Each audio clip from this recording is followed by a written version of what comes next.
let me shift here, and I just want to talk a little bit about silence. Silence, my sisters and brothers, has many dimensions. There is a sacred silence, which is that silence out of which creative contemplation grows. It's a meditation on the word and the will of God. It's the silence out of which we meditate and get closer to God. It's the silence in which fervent prayer is born. There is a sacred silence. But then there's a seething silence that comes when you are quiet externally, but you've got a storm going on the inside. The late Dr. Howard Thurman called that a noisy quietness. But then finally, and here's the silence I want to get to, there is a sinful silence. And Adam's silence falls into this category because a sinful silence is a silence that comes over you when you ought to say something, but you don't say nothing at all. It is that silence that creeps in when you ought to speak up for God, but you sit there acting like you don't know what God said. My sisters and brothers, I fear that Adam was not only silent on that fateful day in the garden when a serpent showed up, but Adam has remained silent through the centuries. When Africans were captured and taken from their homeland, packed in the hulls of ships, sold on auction blocks, beat and killed and misused and kept in shadow slavery, Adam was silent. When Jews were persecuted, deported, and murdered by Nazis, Adam was silent. When Native Americans were slaughtered in the acts of genocide so their land could be taken from them, Adam was silent. When our ancestors were lynched and called boy and girl, even though they were full grown, when they were denied employment and equal access to resources, Adam was silent. And today, far too often, when our boys are shooting and killing each other on the streets, and our girls suffer from low self-esteem and give birth to children whose daddies won't stay around to take care of them, Adam is still silent. Sisters and brothers, there is a sinful silence among us when injustice is raging and we remain quiet. When people are aching, when people are hurting, when babies are crying and dying of hunger and not having enough love from insufficient care, and we remain silent, that is a sinful silence. When the church looks and sees what's going on in its communities, and not just in its communities, but what's going on right there in the household of faith, and we sit there and act like we don't know what's going on, that is a sinful silence. And let me suggest that there's a time when silence is sinful. And here in the text, we see a snake talking to Adam's wife. Adam remains silent. Adam should have said something. My sisters and brothers, the nation is waiting for somebody to say something. Go on, touch your neighbor and tell them you ought to say something. You see them boys on the corner, you ought to say something. You see what's happening with those sisters. I'm not talking about Pookie and Ray Ray and them. I'm talking about the saints' children. Y'all ain't gonna help me in here today. You ought to say something. The classroom is waiting for somebody to say something. Youth violence is waiting for somebody to say something. Every community, every city, every town, every home, every boy, every girl, every family is waiting for the church to break the silence. And if we don't break the silence, let me tell you what's going to happen. If we don't break the silence, we end up embracing the appeals of the serpent. What are the appeals of the serpent? Thank you, Jesus.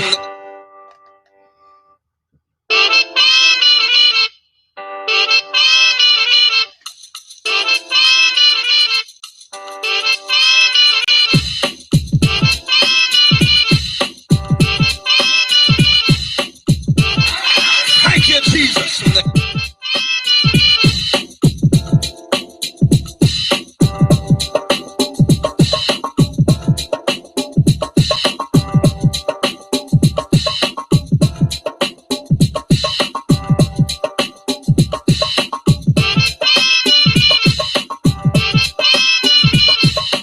You've got a responsibility to go back to Lodabar.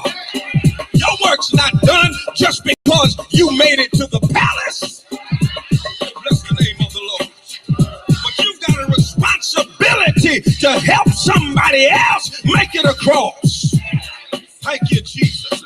Don't pull up the ladder because you climbed to the top. Don't blow up the bridge because you made your way across. Thank you, Jesus.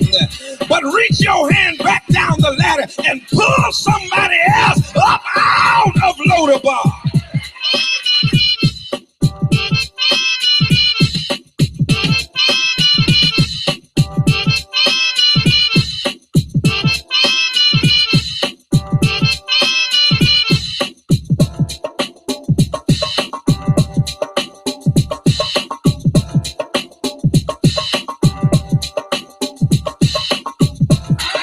Thank you, Jesus.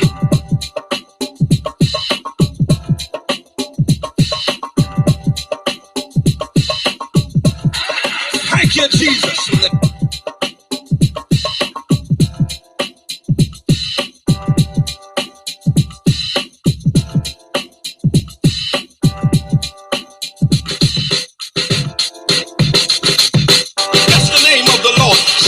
Gotta tell themselves it's all right if you got it now, just hold it for me.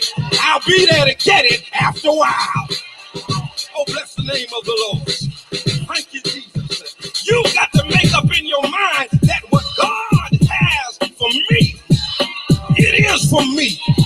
I might not have it right now, may not get it next week, you might try to stop me from getting it, but if God said it's mine, I want you to know after a while, I'm going to get what belongs to me.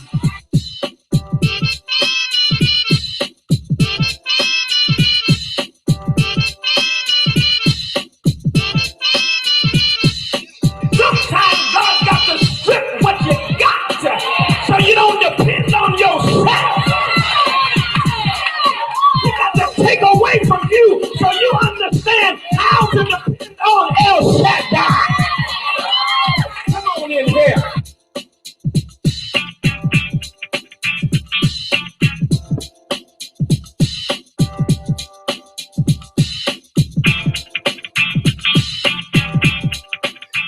.7 WTCC. Good morning and welcome to the Spoken Word. I'm your host, Bishop Talbert Swan II. And as usual, we'll be telling it like it is through cultural idioms and nuances that shape the order, ethos, and chaos of the African American experience. Words have their own vitality. They shape their own consciousness and create their own context for interpreting social and spiritual reality. The spoken word contains the power to reshape the landscape of society. 4 minutes past the hour of 9 a.m. I want to thank my good friend, Mr. Kenneth Barnett, for bringing us up until the 9 o'clock hour with The Promise. You can hear The Promise every Monday morning from 6 a.m. to 9 a.m., bringing you the best in gospel music. A good way to start out your Monday morning, a great way to start out your week. And we started it out with a storm. There's a storm out on the ocean. I know. Only certain ones of y'all will get that reference. I get it. I understand. But hope you're safe. Y'all be safe. Okay? Do what you need to do to stay safe at all times. Listen, today I got to talk about a couple of things in the first hour while we're on the air on WTCC. I need to talk about black folks always publicly forgiving white supremacists. But Bishop, you're a preacher. The Bible says to forgive. I'm going to talk about it. See, there's a process to forgiveness. And this public forgiveness of white supremacists before they even get sentenced for their crime is nothing but a catalyst to soften their sentences, to give them empathy, and to make sure that they are not held accountable. We got to stop it. You can forgive without going on the news telling people how you forgave the white supremacists who murdered your mama or tried to kill your daddy or whatever the case may be. I'm going to deal with it. I know it's controversial for you church folk. I know it. I already know it is. I know it is. But listen, I'm a controversial type of dude. So it is what it is. And then hopefully I'll have some time to get into it. But they're playing political football with our kids. Yeah, with our children. And it's disgusting. School is back in session in some places. I know my two that are left at home, one is a senior in college as of this semester. The other is a freshman in high school as of this week. And they're both going back to school after this week. And I'm concerned. I'm concerned with my son at UMass going back into the classrooms. I'm concerned with my son at Hampton Charter going back into the classrooms. But I'm more concerned with people playing politics with our kids, with their lives. 413-337-1867. 413-337-1867 is the number here to chime in on the program. Tell a friend, tell somebody. The bishop is on the air right now. I need you to do me a favor. I need you to, those who are streaming live, I need you to like, share, subscribe, and comment. Let somebody know the bishop is on the air. Then I need you to rep your city, rep your town. Let me know where you're chiming in from. What part of the nation or the world are you coming in from? I need to know. Good morning, Annie Beard. Good morning, Michael Moore. Good morning, Whitney, my baby girl in Chicago. Aunt Marion. Good morning, everybody who's chiming in on Facebook. I need y'all to hit me up on Instagram, on YouTube, on Twitter, and we're going to be going. Matter of fact, let's do that right now. We're going to go live on Twitter as well in our shared spaces. We do that. So we're gonna see what's happening with that. But anyway, yeah, we're gonna start right now. So we've just started our shared space on Twitter as well. So you're welcome to jump over there, either video or in the shared space. All right. A lot to talk about this morning. Black folks, stop publicly forgiving white supremacists. White folks, stop playing politics with our children's lives. 413-337-1867 is the number here. Listen, don't go nowhere. Let somebody know the bishop is on the air. Here we go. We're going to hear a little bit from Rhonda Swan. I like what I see. We're going to hear some from T Swan. Yeah, I got my family all up in here. And then we'll be right back with our conversation. Don't go nowhere.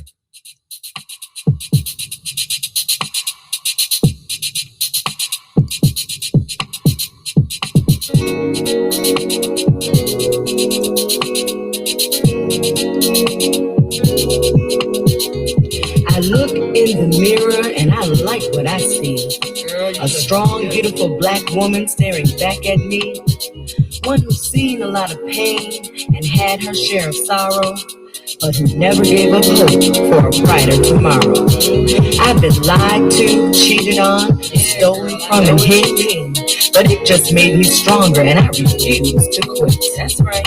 And though I've been tempted, I refuse to stoop to their level. Don't go down. I rose above that nonsense and made a liar of the devil. All right now. Enough or worthy of love, I kicked his butt with divine power from above.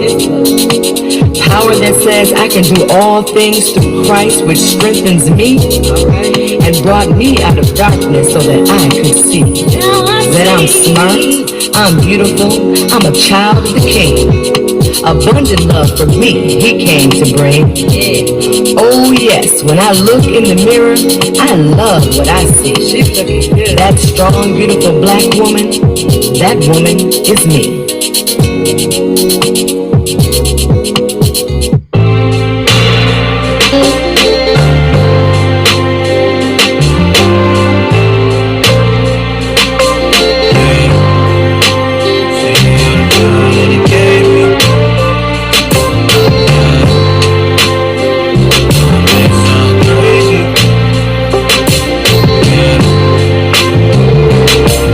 Yeah, this one is for all the brothers that passed, but more particularly one because it affected me drastically.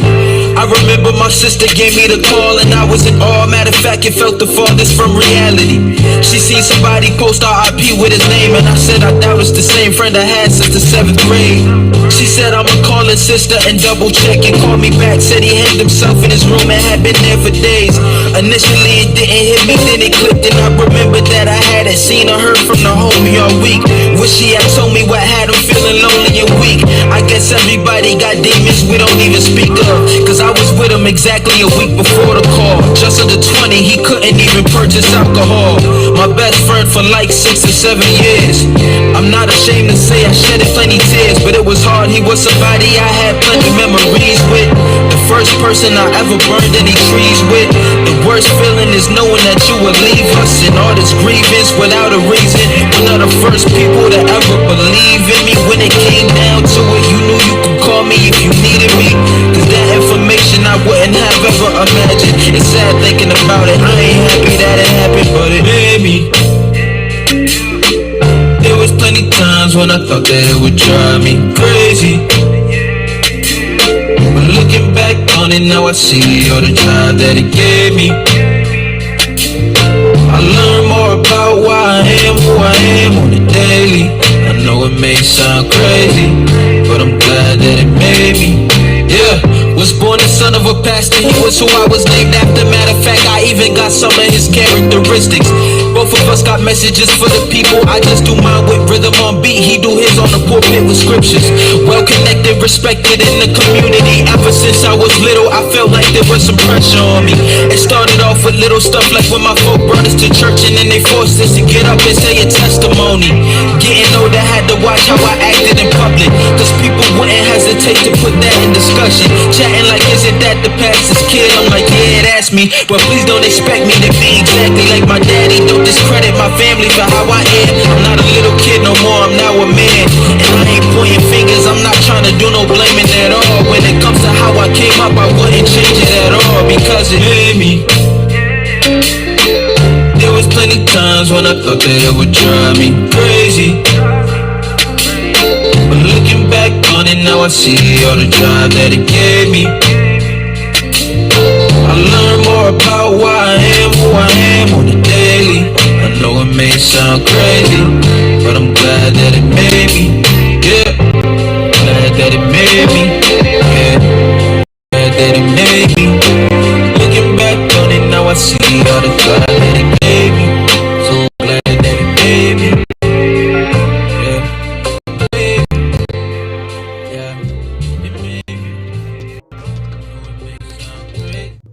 I'm glad that it made me.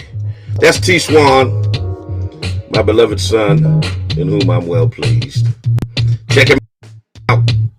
Any music. Y'all got to go get it. Get the latest EP. Get the cookout. All that stuff that's on there. Welcome, welcome, welcome, welcome to the spoken word. Welcome to everybody in the Pioneer Valley. All right. My hometown, Swingfield. All y'all in the 413. Welcome. Glad to have you here. Western Mass, Connecticut, Vermont. All of the various places in the Pioneer Valley that y'all are chiming in from. Good to have you here. Wake up your grandma and them. Tell everybody Bishop is on the air right now. And y'all don't need to miss this, okay? Once again, rep your city, rep your town. Let me get for those who are viewing, on the various social media outlets. Let me get the number up here, 413-337-1867. 413-337-1867. Welcome to everybody in my streaming audience, my Facebookers, Instagrammers, YouTubers, Twitterers, Twitchers, all of y'all. All right, rep your city, rep your town. Virginia is in the house. Thomas Jefferson. I got Miami Beach up in the house. Of course, I got Springfield, Massachusetts in here. I got Hartford, Connecticut in here. I got San Diego, California in the hizzy. I got Dallas, Texas, always up in here. That's my wife's hometown. Who else we got up in here? Let me see. I got Arizona up in the house. I got, let me see over here on the gram. Come on, Graham. Come through. Toronto, Canada is up in here. Cambridge, Massachusetts.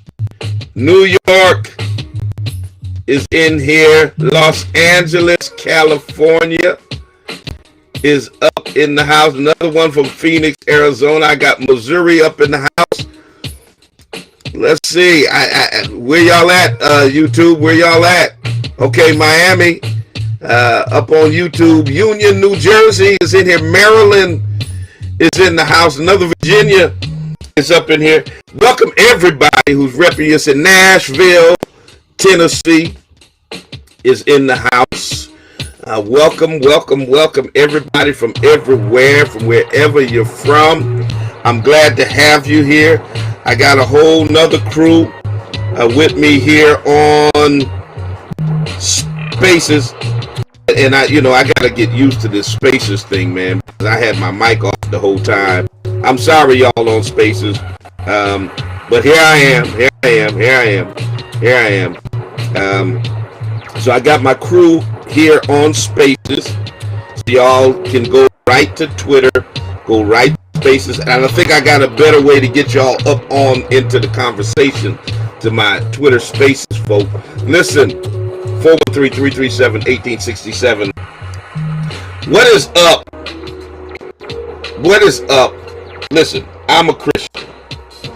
I am a Christian, a devout Christian.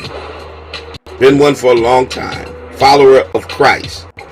For those who don't like the labels of Christian, Muslim, etc., I am a follower of Christ. I understand him. Not the white, blonde-haired, blue-eyed, conservative Christ, but the Christ of the Bible. Okay? The dark-skinned refugee, revolutionary Christ of Scripture. The one who is down with the oppressed. That Jesus. I'm down with that Jesus. And I believe in forgiveness. I believe in it. I believe in in order for us to be whole as people, we can't hold on to everything. Because ultimately, the person who is holding it is the one that it affects the most. I understand that concept. Counsel people on it. I deal with it all of the time. I preach it. I believe it. I also believe that there are steps to forgiveness. I don't believe somebody murders your mama on Tuesday and you doing a press conference on Thursday talking about how you forgave them. No, you didn't. No, you didn't. Well, Jesus forgave the ones who, you ain't Jesus. Right? You don't have the unique distinction of being human and divine. We ain't Jesus. There's a process by which human beings go through getting to a point of forgiveness. And it doesn't happen in a month, 2 months. It doesn't happen 10 days, 2 weeks after somebody murders your loved one or tries to kill you or something like that. It doesn't happen like that. And the other thing is, you notice the media never sticks a microphone in front of white folks so that they can tell people how they forgave black people. Never once have I seen a news story or a news interview of a white family whose loved one got murdered by a black person talking about, oh, we forgive them. Oh, they're such a good kid. You know, the Lord be praised. We forgive them. We're good Christians. No, it don't happen. It doesn't happen. White judges don't hug black murderers in the courtroom. Doesn't happen. White reporters don't ask the white loved ones of murder victims if they forgive their black murderers. Doesn't happen. And so again,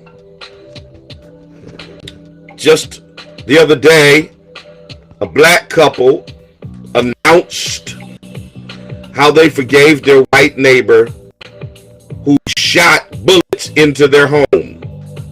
Could have killed them. Shot bullets into their home. Slashed their tires. Painted a swastika on their truck. All because they had a Black Lives Matter sign in their window of their house. Come on now, y'all. Of their house. Good morning, caller. Caller? Yeah, the reality is black people kill white people a lot more than white people kill get black the hell people. off my phone, clown. No, you ain't gonna come in here with that. I'm not even gonna entertain your racist, white supremacist talking points. I'm not gonna entertain your tomfoolery today. Okay, Billy? We're not doing that today. No, that's not the reality. That's from the white supremacist playbook. That's from the white supremacist talking points. Black people kill white people more than Black people are 13% of the population. They commit most of the crimes. That's all a bunch of lies. We're not entertaining that foolery today. No. Good morning. You're on the air. Good morning, caller. Good morning, sir. Good morning, sir. Can you hear me? I can hear you. Okay. First of all, I just want to address some of the threats against you. And I just want to alert these guys, these white supremacists that have done that we're not the boomers, okay? We're not going to sit around and watch our leaders, especially Christian leaders, our Muslim leaders, whoever, get murdered. There will be consequences. I am currently serving in the U.S. military, in the military for 15 years, and I just want to tell these motherfuckers, we can't fucking wait. Come fucking try it. Okay. They can get a cardboard shit up there. Wait. Listen. Sorry, sir. Listen, I feel your message, but I'm on the air. Can't be cussing like that. But go ahead. Okay, sir.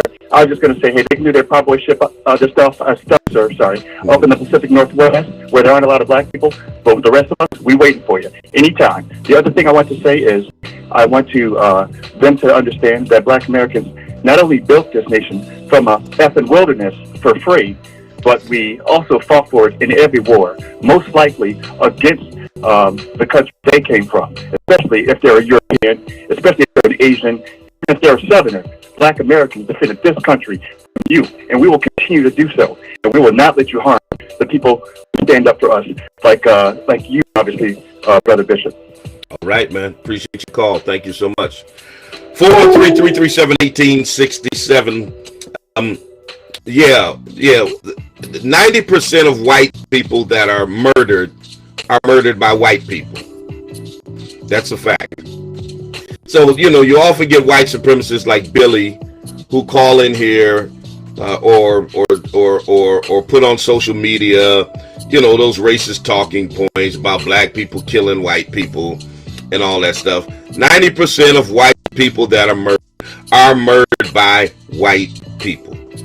And when they begin to talk about who commits the most crime, the most recent statistics by the FBI, who they always go to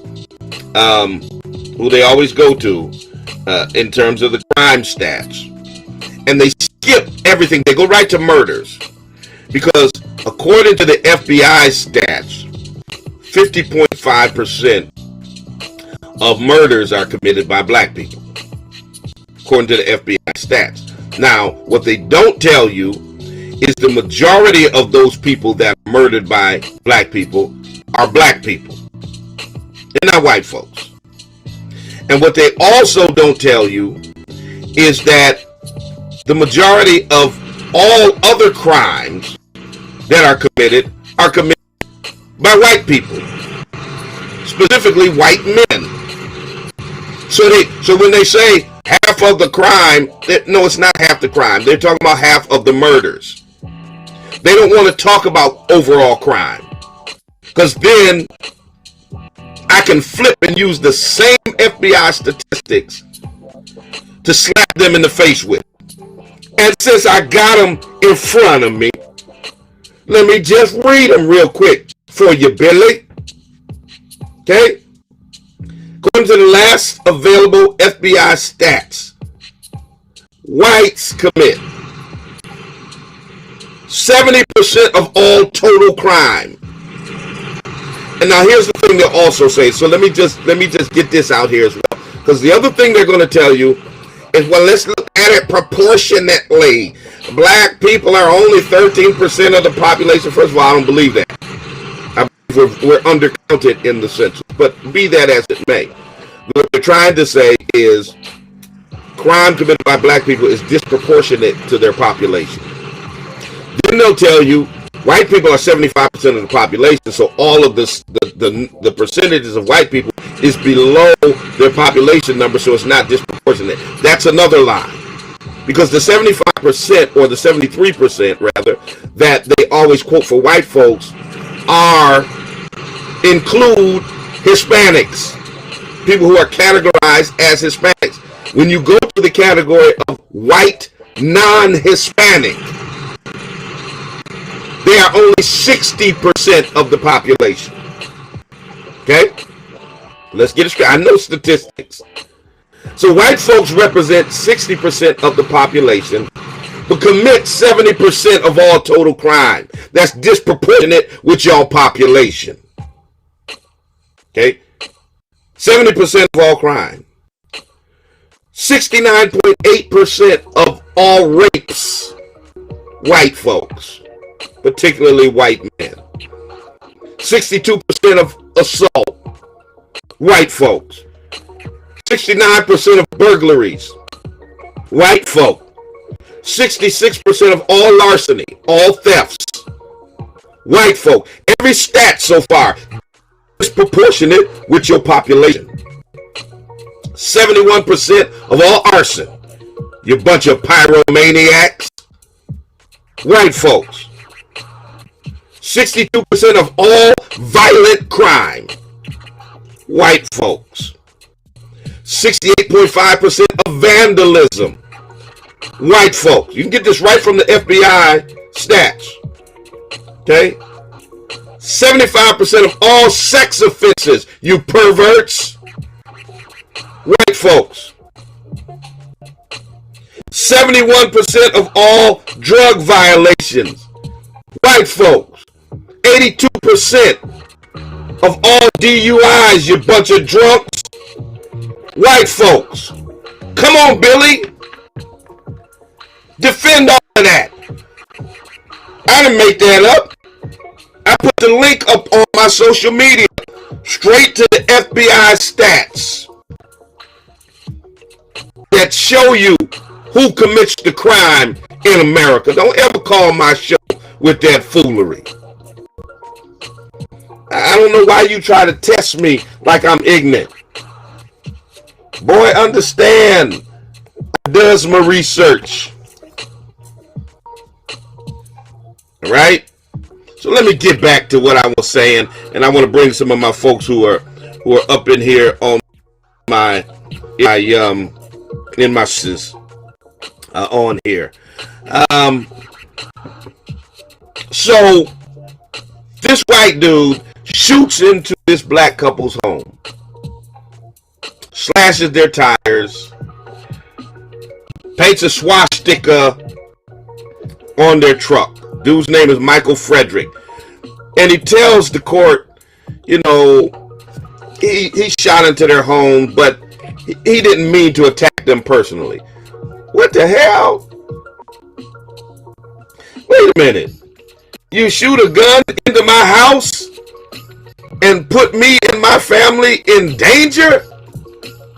But you didn't mean it personally? Well, I'm sorry, Mr. Mayonnaise. I'm taking it personally. Yeah. You shoot a bullet into my house and put me, my wife, my children, my grandchildren in danger. I take it personally. I take it personally. So this happened in Warren, Michigan. All right. Swastika on their truck, bullets through their house window, tires slashed, a rock thrown through the window, and the pickup truck also had the phrases "Terrorist Black Lives Matter, Not Welcome" painted on it. Then, after all that, another bullet was fired through their front window 2 days after all of that. But don't take that personally, you know. If I shoot up your house, slash your tires, paint all kinds of racist stuff on your vehicle, and put your lives in danger, don't take that personally.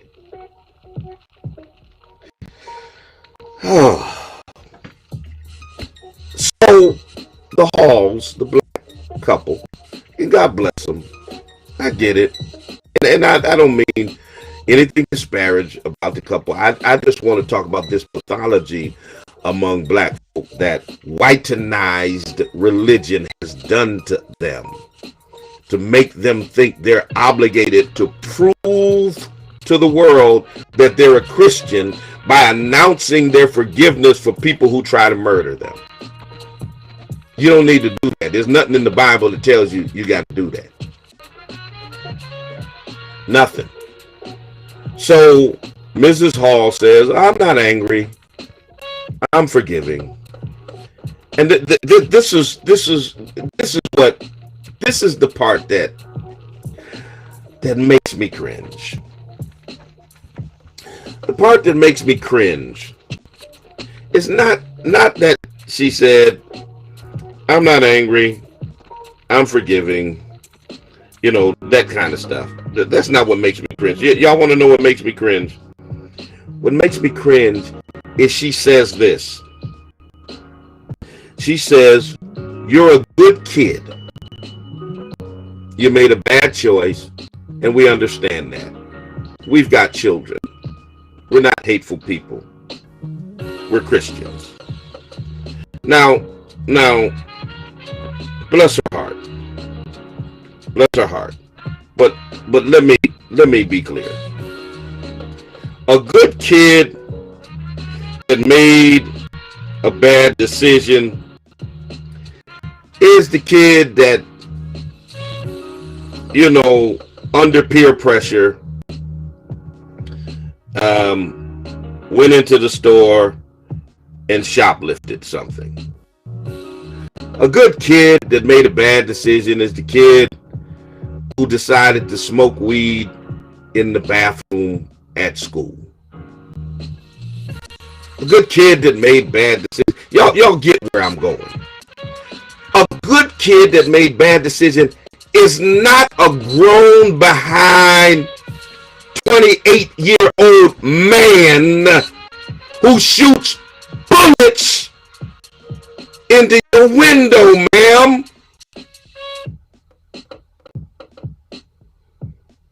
That's not a good kid who made a bad decision.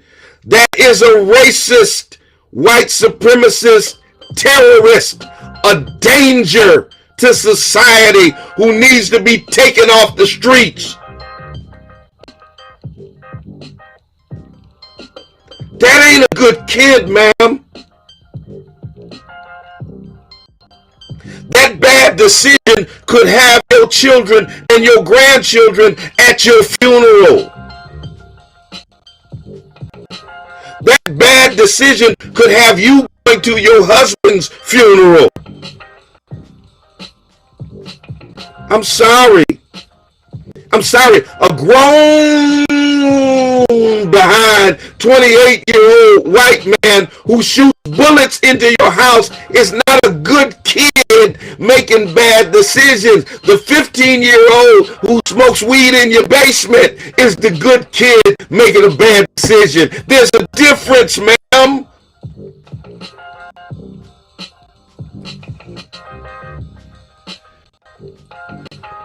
We got to stop infantilizing grown behind white people, acting like they're children. He's cheap. He ain't no baby. He ain't no good kid. Stop it. Oh, boy. I'm sure y'all feel my passion right now. Let me see if I can get Mr. A up here. Mr. A, you in here with me?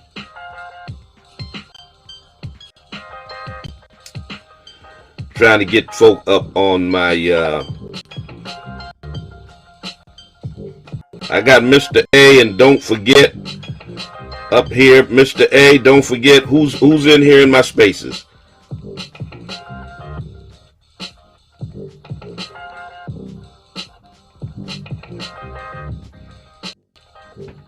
All right, going once. Mr. A. Hello? Yes. Good morning. Good morning. Bishop, I just would like to thank you for how you use your platform. There are so many preachers out here that are so coward, so scared to use their platform the way you use it. And I appreciate you, and we love you. You are so needed in our community. Thank you. That's all I wanted to say. All right. Thank you, sis. Appreciate you, too. All right, Mr. A. If you got some audio, come with me or come back and see me. All right. Anybody who wants to get up in spaces, send your request to speak, and I'll pull you up. The rest of you all, 413-337-1867 is the number here. Listen, okay, while we're talking about this subject, you all know the little after show we do after we get off of WTCC. We bring the First Lady on and we continue. And she's been trying to find a name for that segment. And she tried the Beauty and the Beast thing. I don't like that. So that ain't gonna name of that segment. So I need y'all to give me some suggestions. Put them in the comments. Some suggestions for the segment with me and my wife that comes on right after we sign off with WTCC. Somebody gave the suggestion Queen and Slim. I like that. She doesn't like that. Somebody else gave the suggestion of Beauty and the Bishop. I kind of like that one too. But anyway, give me your suggestions in the comments, and we'll definitely take them under advisement. All right, I want to see what y'all thinking. Good morning, caller. You're on the air. Good morning, Bishop. Yes. How are you, sir? I'm good. You? Good. Bishop, can you hear me? I can hear you. Okay. Bishop, Talbert Swan, I just want to say thank you so much, sir, for what you do. But I think I got a T-shirt. I got a T-shirt that says I'm that Nat Turner kind of Christian. Yes, sir. I love it. I love it. I think you are him reincarnated. Praise God. But anyway, I think that the black church has done us an injustice by having built the black churches for so many generations and then having the audacity to hang a white Jesus in our pews. And I went through a psychological inferiority complex as a little boy. I went to a church all my life as a child, full of black people, with a picture of white Jesus praying in Garden of Gethsemane every Sunday. And I came to become inferior. I thought that my people were inferior to white people because of that image that I saw as a child. Right. But my point is this, Bishop. I think it has been such a detrimental psychological handicap to us that we grow up and we think that by forgiving a white person, regardless of the sin they've done, we're actually forgiving that white Jesus, the only Jesus that we grew up knowing. Wow. So I think there's a lot of psychological damage that's happening to our people. And the audacity for black churches to still have a white Jesus in their pews in this day and age is absolutely unbelievable. I'm probably not only a child who grew up with that inferiority complex. So, Bishop, I think we let black churches start a movement to paint the Jesus who looks like us, so we can get rid of this foolishness, psychological bondage. Yeah, I'm sure I'm not the only child who's gone through this. But Bishop, you're the man. Thank you. Pray for you every day. Keep doing what you're doing, Brother Nat Turner, reincarnated. All right. Bless you much, Bishop. Bless you, my friend. 413-337-1867. You know, the 18th century English poet Alexander Pope said, "To err is human, to forgive is divine." And it seems like black America has been seeking divinity for centuries. And I agree with the caller. I mean, from the earliest days I can remember, you know, my grandmother and the saints, as they were called in my Pentecostal Church of God in Christ upbringing, taught us the importance of forgiveness. One of the most emphasized verses in the venerated Lord's Prayer was, "Forgive us our trespasses as we forgive those who trespass against us." We were taught that it's our Christian duty to forgive people, regardless of how they've wronged us. And they would always use, you know, the fact that Jesus forgave those who murdered him. So we're supposed to love and forgive the most vile, racist white person because they know not what they do. But here's the thing, brothers and sisters. Life has taught me that they know exactly what they're doing. They've been knowing what they're doing. And as a minister, I believe in the biblical teachings regarding forgiveness. However, I believe they've been misunderstood and they've been taught in a manner that makes black folks believe that unless we immediately forgive those who have invested in our terror, murder, and dehumanization, that we somehow risk becoming the same heartless, immoral creatures that they are. That's just simply not true. There's a need for us to comprehend and rationalize trauma before we can jump knee deep into forgiveness. We got to go through the trauma first. Okay? Good morning. Good morning. You're on the air. Hey, Dad. How are you? Hey, baby girl. How you? I'm good. I'm good. I just wanted to call and say thank you to how you raised me and my siblings. We didn't have white Jesus on the wall. We had black Jesus at church. We had black Jesus at home. We were taught that Jesus looked like us. You couldn't even have you couldn't even have a white Barbie. Nope, couldn't have a white Barbie doll. I had Barbie dolls that looked like me. I had baby dolls that looked like me. my brothers had Joeys that looked like them. We didn't grow up with an inferiority complex that we were somehow beneath white people, because I stood up tall and I was in white spaces my entire life growing up, in dance class, at school. And then white girls used to look at me like, oh my God, who is she? Because I didn't have any feelings of, okay, let me quiet myself down or pull myself back from shining because I'm afraid of them. Not at all. And I just wanted to thank you for that. You're welcome, baby girl. You know I love you and my grandbabies. I know, and I love you too. They love you. All right. Thanks for calling. Bye-bye. No problem. 413-337-1867. There was no white Barbies, no white baby dolls, none of that stuff in my house. Sorry, didn't raise my kids like that. They saw look like them. Deity looked like them. Jesus, they saw the black dreadlock Jesus. Okay? That's how we got down. Good morning, caller. You're on the air. Yes, sir. Good morning. I don't think it really matters what color Jesus was. But you know what? Let me ask a question. Let me ask a question before you go any further with that. Because oftentimes, first let me ask this. Are you white or black? Yeah, you're white. Yeah, I knew it. That's why you hung up. See, that's why I stopped them right there. Because white folks always say, whenever black people begin to talk about the erroneous, false history that white folks have given us, whenever we began to talk about there's no way in Hades Jesus was white, blonde-haired, blue-eyed in Northeast Africa in ancient times, they always come back with, it really doesn't matter what color Jesus was. And so my question, and what they're really saying is, y'all need to just leave it alone. It doesn't matter that we made him white.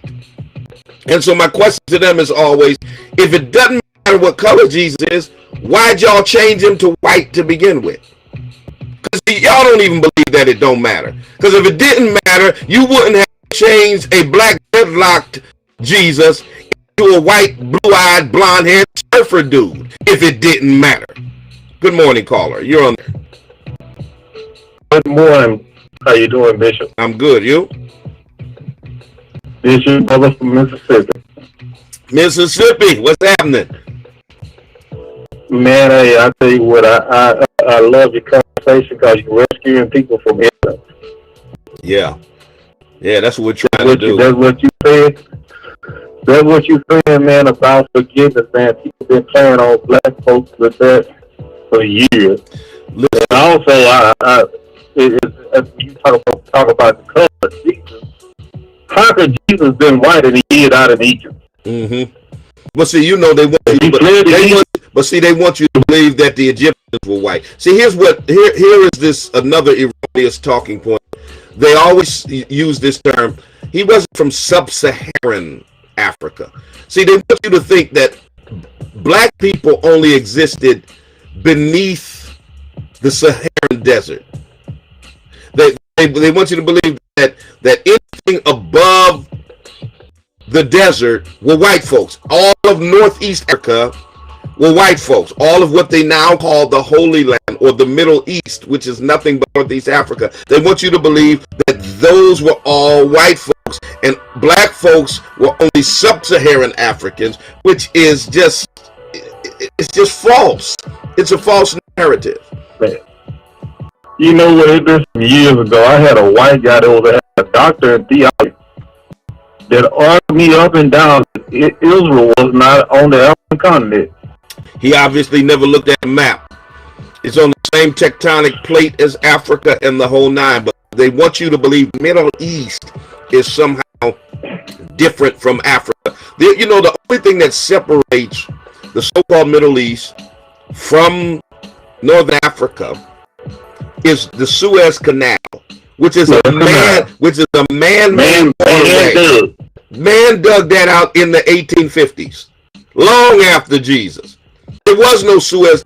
There was no separation between Israel and Africa during the time of Christ. You're exactly right. I can't argue with that. Yeah.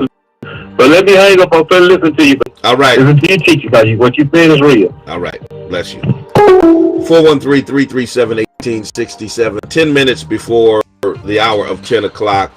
We sign off at WTCC at 10 o'clock.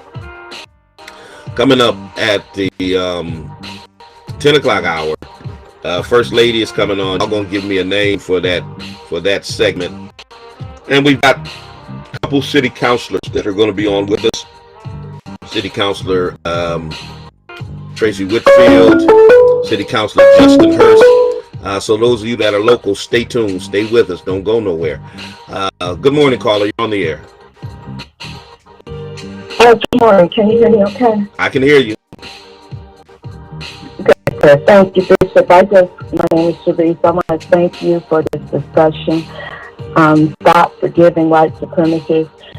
You know, my thought has been and continues to be that every time we, as a people, forgive the slaughtering of our children, it endangers all of us. It's like we have some standards. You know, one of the new black media people I listen to, Vicki Dillard, she calls it, we got this coon spirit going on. And she tries to perform what she calls a coon exorcism on us because we don't see ourselves as sacred.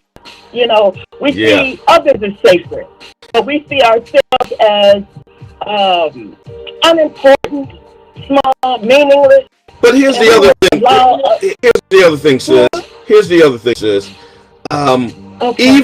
Even if you choose to forgive or have worked through a process of forgiveness, you don't have to announce your forgiveness to the public. You don't got to get on the news and that's a private matter. We're the only ones who feel like we have to publicly prove our Christianity. White folks ain't never proven their Christianity. You know, my friend Dr. Freddie Haynes says white Christians have spent so much time being white, they never got around to being Christian. So they ain't never bent over backwards to prove that they are true to any of the teachings of Christ. Why we always got to try to prove something to somebody? Right. That's very true. And the reality is that, you know, we are not necessarily actually even humbling ourselves to the truth of what the Bible is speaking about, because there's situations that even God says a person is doomed in. We hear blaspheming against the Holy Spirit, which, you know, is a deep picture that I think is still unfolding to me, but it's not going to be forgiven in this life or in the next. You know what I'm saying? So we're so quick to just jump, because really, like the brother was saying earlier, it has to do with that whole slave mentality and the breaking of our spirits and our souls. But we have to rebuild ourselves, and we have to draw a line in the sand. And I'm just thankful for this discussion for that reason. Thank you so much, sir. All right. Thank you, sis. 413-337-1867. 7 minutes before we move into our next segment. Listen, like I said before, there's a need to comprehend and rationalize trauma before we can jump knee-deep into forgiveness. Psychologists say that it's a 5 process. There's no way you murder my mama on January 1st and before her funeral on January 10th, I'm announcing I forgave you. There's no way before your trial for murder, I'm announcing I forgave you. One of the important steps in that 5-step process, according to clinical psychologists, is to let the feeling be felt. In other words, feelings attached to the damaging behavior must be brought to the surface and processed. You have to process the trauma. This includes dealing with the anger, the grief, the anxiety, the frustration, and the trauma. And this is only step 2 in the process. But black folks haven't gone through any of the process, and they're announcing forgiveness. Somehow we're expected to immediately forgive violence done to us by the state, by government, and by individual white people. Basically, what happens is America disallows the full humanity and emotions of black people. And it demands that our suffering be done in a way that the expression of our despair doesn't offend the sensibilities of white folk.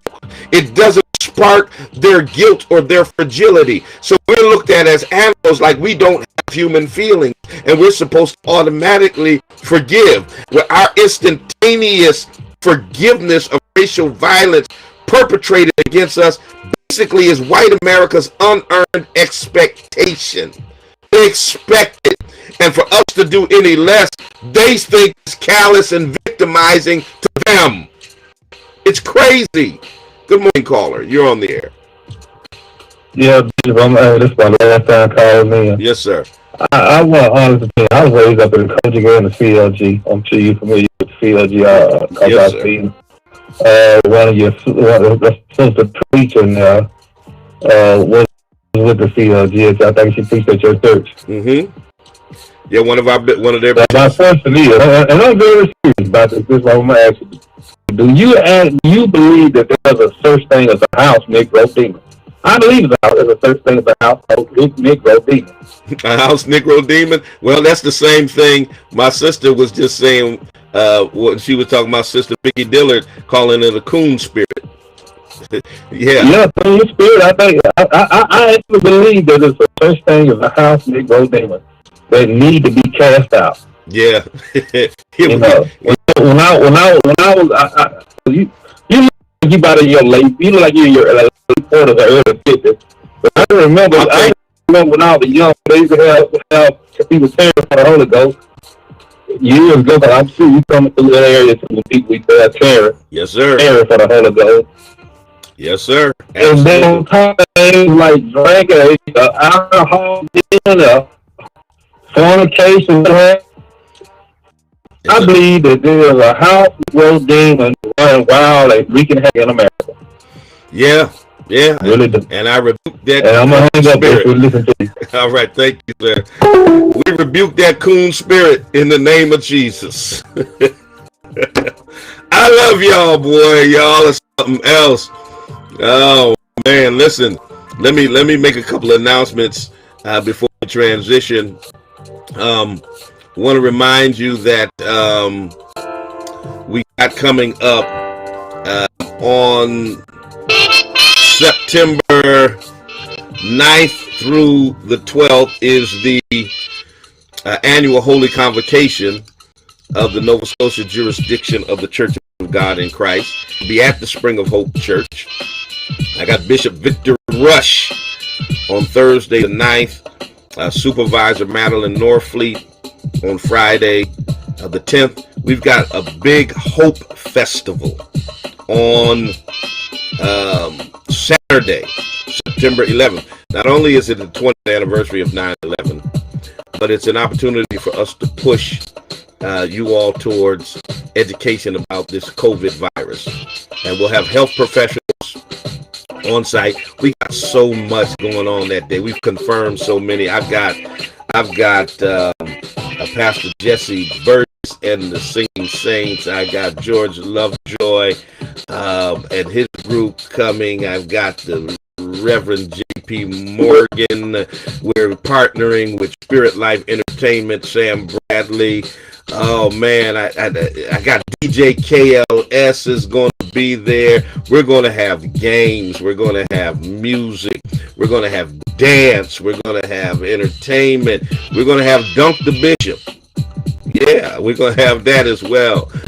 You'll be able to get vaccinations on site. You'll be able to get COVID tested on site. All that's on September 11th. Then on September 12th will be the official day on Sunday at 3 p.m.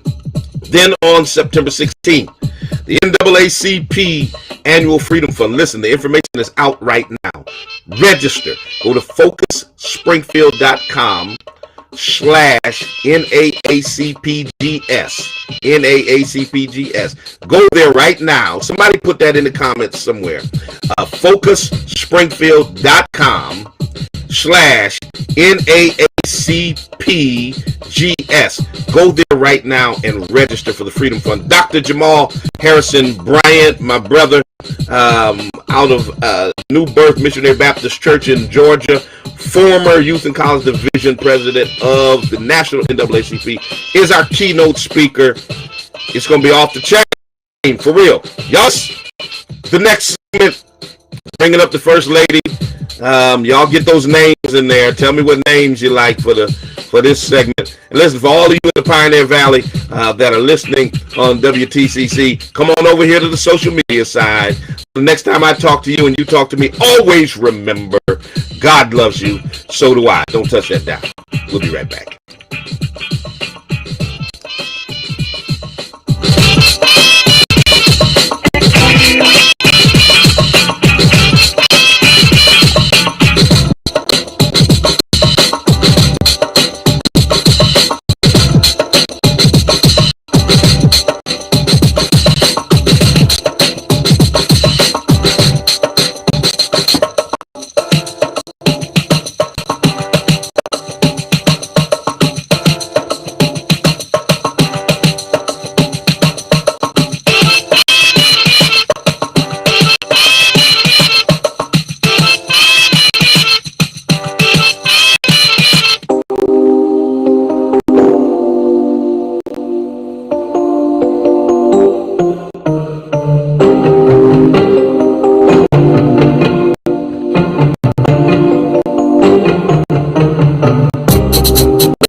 Cause black women are loud and crass. What? And your precious white woman is the epitome of class? Are you so blind that you cannot see? That pale girl child ain't got nothing on me. For hundreds of years we have stood by your side, accepted your flaws and allowed you your pride, bore your children and cleaned up your mess, satisfied your lust and always settled for less. We have stayed in the background and allowed you to lead, trusting in your strength and ability to succeed, never getting the praise and credit we deserve, for having the courage, the will, and the nerve, for being the backbone that has kept it together, for you and our children in all kinds of weather. And now suddenly you say we're not good enough for you. We forced you to sell out because of the things we do. Well, where was that white woman when that white man you hate was cracking the whip? In the boardroom, the warehouse, and on the slave ship. She stood by his side and didn't say a word, waiting for her own chance to rule and be heard. And now it's her you turn to and treat like a queen, and me and my sisters you choose to demean. Well, hold up, wait a minute, and stop the damn bus. Because there are a few things I need to remind you about us. Listen up. A more beautiful creature God never made than an African woman, no matter her shade. High, yellow, red bone, or cocoa brown. All right, FWS, you wanted to get on the last segment. Let's see if we can get you in now before I bring up my next guest. It is we who have always shared in your plight. We are passionate, spiritual, going once, kind. A more generous heart you'll never find than the going twice inside the body of a Nubian queen. The hardest working, loving, giving woman you've ever seen. For we give and forgive until there's little left. Then we're forced to put up our guard to avoid your theft. The theft of our hearts and our trust, the very nature of our soul, by our so-called brothers who are just playing a role. And you wonder why some of us act as we do? Take a look in the mirror, because the answer is you. It's not enough that the white man has always tried to keep us down, but our own men act as though they love to see us drown. And white women have never invited us to join their equal rights struggle. So we're out here alone with a million things we juggle, raising the children that black men leave behind, and dealing with the racism of the daily corporate grind. Damn, it's no wonder some of us are loud. Hell, we're just trying to be heard. In a world where everyone, including our men, ignore our every word. Where are the brothers who understand a black woman's worth? Right here, who will protect and stand by us, for we are the salt of this earth. We birthed you, raised you, and showered you with love. It was we who where's the regular tea at? Creator above. We gave you all we had and taught you to be men. Open your eyes. It is us, your blood sisters, not Where's the the regular tea at? who rates a perfect 10. One final word for the sellout to claim to be I brothers. had to get that other stuff this When morning. you turn your back on us, you disrespect. Don't use that. You hear that? Too late. Good morning, everybody. Welcome to the Queen and Slim Show. Oh, let me leave that alone. I got y'all on here naming. Come on, give us some names, some suggestions. Put them in the comment section wherever you are. Instagram, Facebook, Twitter, wherever. We got some guests here today. I'm gonna let you introduce our guests. First of all, good morning, and I'm gonna need you to put my tea back and my cereal back so I can do my thing on Monday mornings.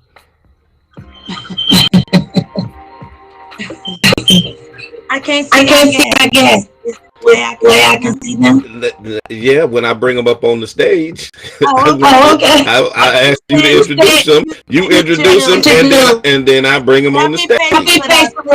I'm trying to get this together.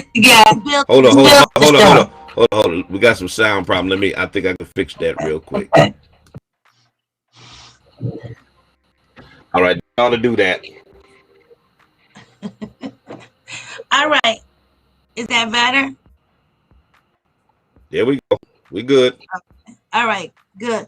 Good morning. Good morning, everybody. I'm so excited to be here. I'm so excited about our guests who have decided that they wanted to join us this morning for a conversation that I think is gonna really be in a very important conversation that we're gonna have with our guests. So we have Mr. Justin Hurst and Miss Tracy Whitfield joining us this morning for our first edition of our show that we don't have a name for yet. Although Bishop tried to slip in Queen and Slim this morning. Amen. The Queen is, somebody said the Queen and her bishop. Yeah, the Queen and her bishop. Her bishop. Yeah, I think that makes reference though to the chessboard. I think that's a good one. I think that's making reference to the chessboard. Because aren't we playing chess, Justin and Tracy? We playing chess. I don't know. Yeah. We're not playing checkers anymore, Bishop. We're not playing checkers anymore. I don't know if I like that. See, he didn't like Beauty and the Beast, y'all, either. He didn't like that either. I don't know. Maybe it's no satisfying the Bishop. It's no satisfying.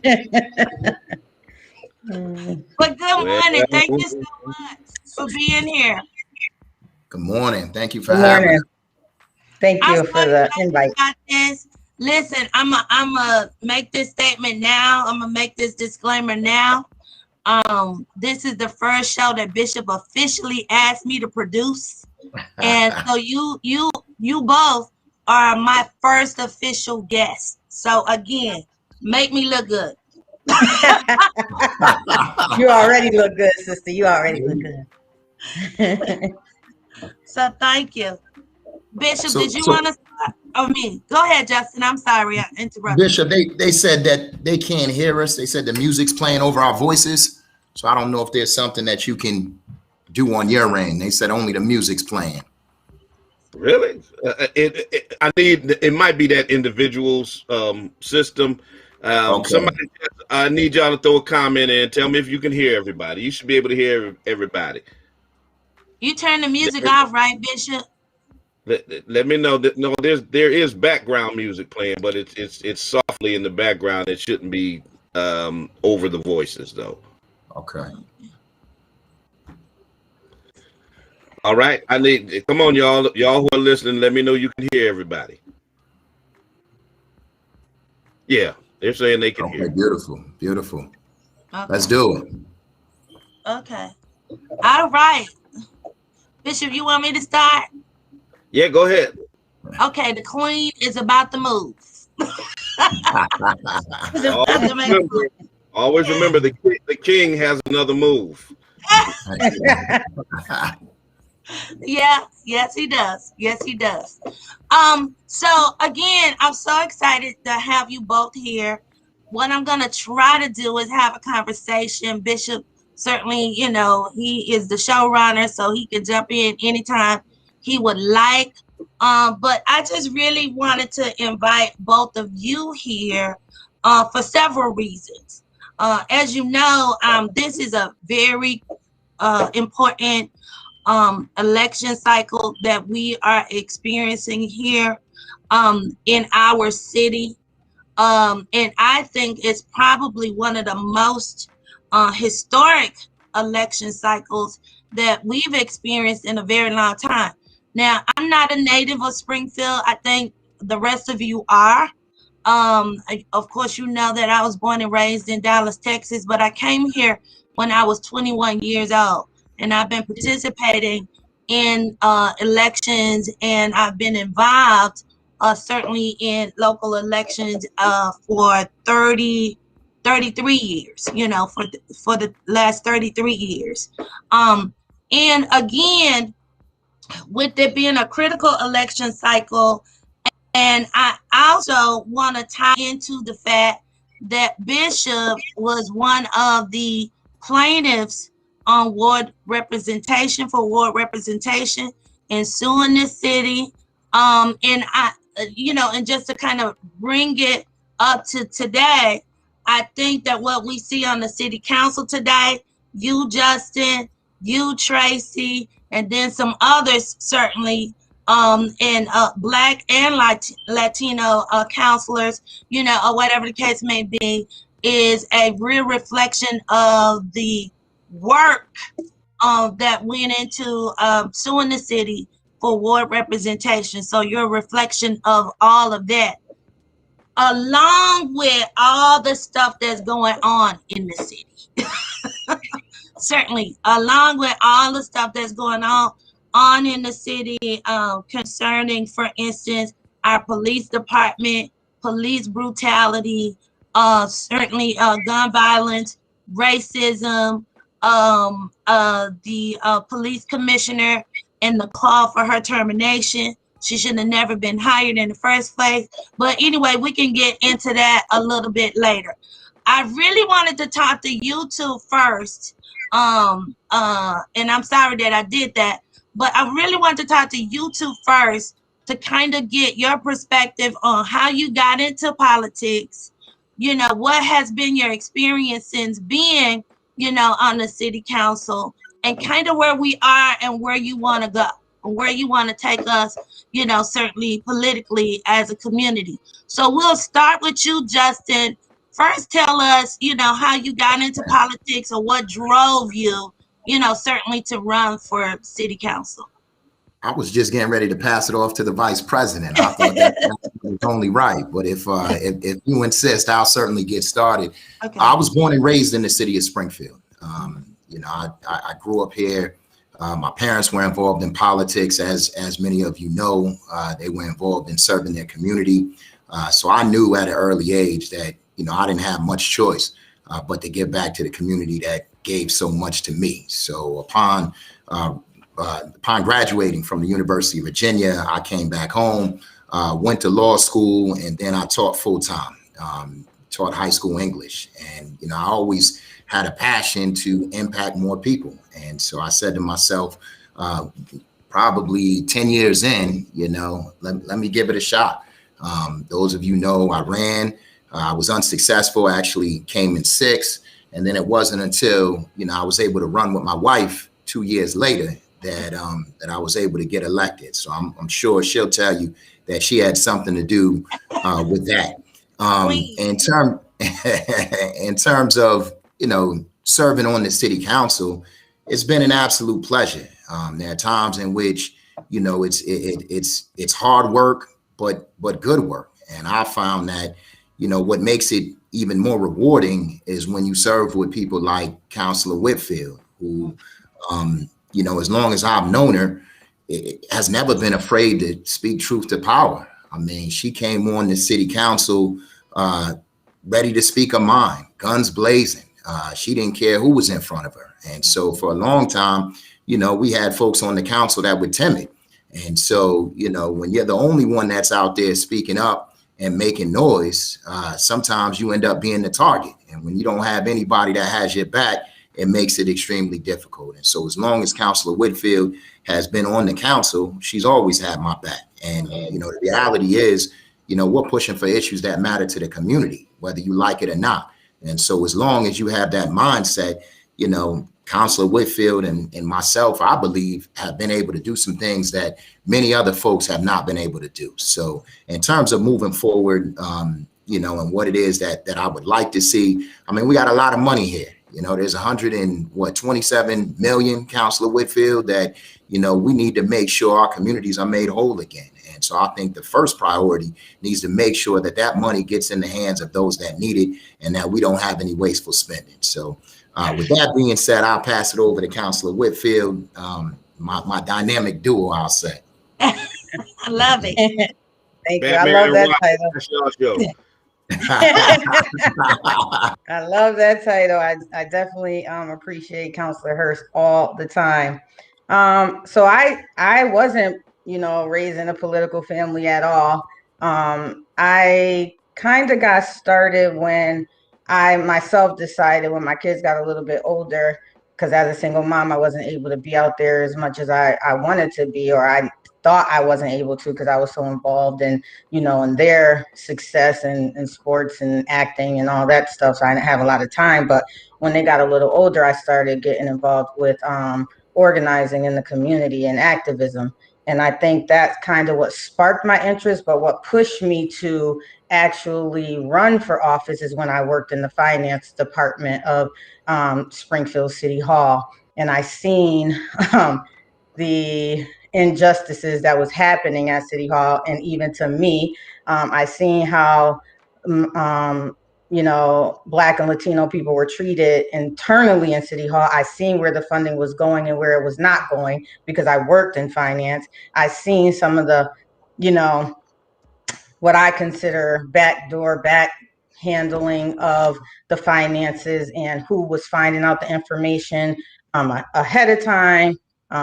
These are my own perceptions and my own speculations, but I know what I seen. I know what I witnessed. I know who I seen move up the ranks and who didn't. And I was just like, this isn't how the government should work. And I never knew it worked like this. And so I remember being in the community and folks was like, we need new counselors. We need new mayor. We need this. We need that. Who's going to run? Who's going to run? And I was asking the same question. And I said, I'll do it, and that's truly how I got involved. Like I said, I'll do it. I had folks in my corner that thought I could do it and thought I would be successful if I ran. And the first time I did not win. I came in 6th place.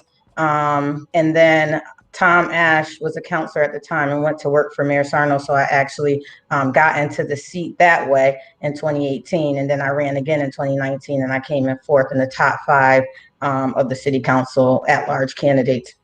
So that's how I got into politics, just really learning and just seeing injustices that's happening in our city still today, and we need people who's going to stand up and fight. So I said, well, I'm a fighter by nature. I know I fought for my kids their whole life, so why stop there, right? And so I got involved. I also was born and raised here.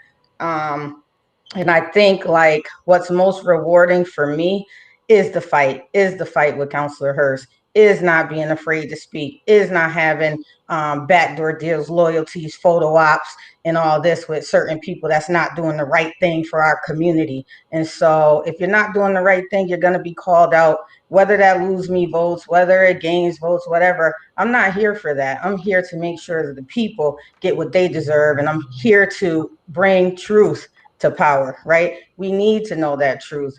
And if you have counselors that's not going to tell the truth, that's not going to stand up for right, that's not going to fight, then what's the purpose? What's the purpose of them being on the council? And that's why I took a lot of my guidance just by watching Counselor Hurst my first year. and seeing how he would just fight, and he would be fighting alone. And I'm like, why is he fighting alone on these issues that are right? I remember being out for surgery, and this Nathan Bill article came out, and I seen Counselor Hurst was fighting because there were some officers that was reinstated, but they were still going through the judicial process of, whether they were going to be indicted or not. And I was like, where's everybody else? Where are they? And there was no one that had Counselor Hurst back. So that day I wrote my own opinion, and I had his back from then on. I mean, even before that I had his back, but from then on, it's just been a bond because, and I'll fight with any of the counselors that will fight for truth and justice, right? But if you're going to stand in the background to play it safe, then I can't support that. Like, get out here and speak this truth. And as Counselor Hurst mentioned, there are ARPA funds. I know, Sister Swan, you'll get into that soon, but I just wanted to say that, we need to be in front of that as well. And moving forward, that's exactly what me and Counselor Hurst plan to do. I really appreciate that he comes out immediately and strikes when the iron is hot on things that are right, and spending $2.7 million without letting anybody know to purchase buildings in the city of Springfield was not the right thing to do, especially when you promise to at least keep the city council informed when we approve that funding to be spent. And that did not happen. So I definitely appreciate Counselor Hurst for that. And First Lady, I'd be remiss if I didn't highlight the support of some critical organizations like the NAACP, like Pioneer Valley Project. Yeah. Who have been pushing for change and justice for a long time. And so, when we talk about standing by ourselves, or Councilor Whitfield and myself standing together, the reality is there were always organizations that were telling the truth. There were always organizations that were not afraid to be at the forefront. I think when we talk about being on an island by ourselves, we're talking about some of our other colleagues who represent districts that are impacted by everything that is happening in their city and refuse to speak up, and oftentimes find themselves siding, and siding on the wrong side of history. And that, to me, is what needs to be done. That also brings to light a new paradigm as far as my experience goes, when in 30 years of actively advocating for justice in our city and beyond, very rarely have we had elected officials to stand with us. I really can't remember a time when they would stand shoulder to shoulder with us on any of the issues of concern. Like even now, a lot of folks will talk about ward representation like it's a good thing. We didn't have one black elected official. We had one Latino elected official, Jose Tosado, to stand with us on ward representation over 12 years. Now everybody act like, oh, it's such a great thing now. But they didn't stand with us on that. And for years we've been fighting for police reform and environmental and economic justice, and for fairness and hiring practices, and for education reform, and all of those things. And usually it was a few activists, maybe a handful of clergy, but you can name them, and maybe not even a whole handful of clergy, right, and you can name them, and some organizations with no support really from elected officials. We did have your Ben Swans and some others who stood up on issues, but he came from an activist background.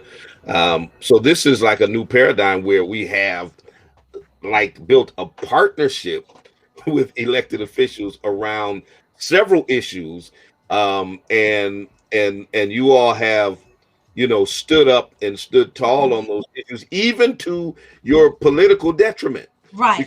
Because here's the reality: both of you all are an anomaly in that you are both elected at large.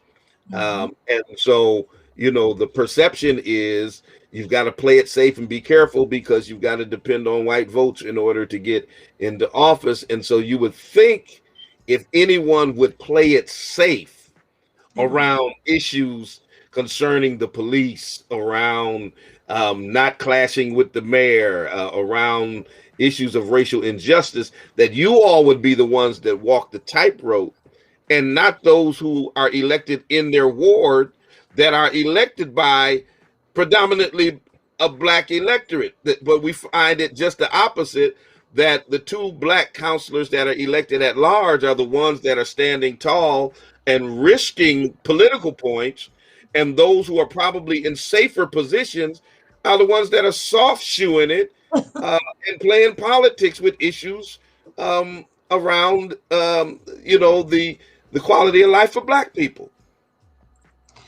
Thank you for bringing that up, Bishop, because that's where I wanted to go, Tracy. I'm sorry. I didn't mean to interrupt you. No, I just wanted you to speak to that. I just wanted you to speak, both of you, to speak to the challenges that presents. You standing up and you being at large candidates.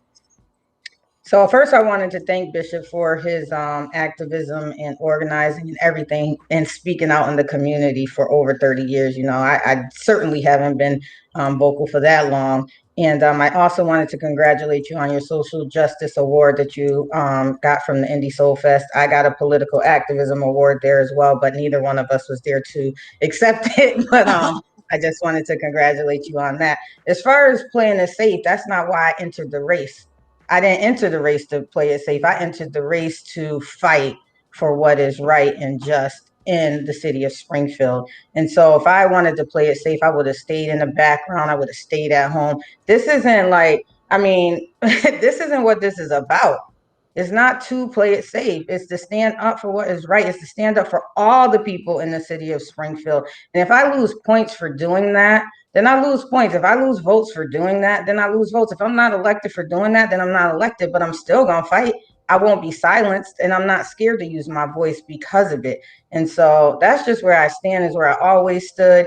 I'm going to be me. I'm going to present the way that I present. I'm going to stand up for what's right. But it's very, very helpful when you have Bishop Swans and Tara Pierce from Pioneer Valley Project, and even Mass Senior Action coming out and being very vocal, and even Counselor Hurst, it makes it feel, you feel even stronger and more empowered to do what's right, and the women that follow you, Sister Swan, like they're standing up and being more vocal and being more active, the women of Win, and it just like makes us feel like we have the power and we are doing the right thing for the community. So whether people don't vote for me because I'm going to do what's right, then I am. Like, one thing that's been happening is they keep defacing the Black Lives Matter mural, and we keep fixing it. We'll continue to fix it, but you know what? I'm not making that the issue anymore, because it's a mural, but Black lives just matter, period. So as long as you're not taking us out,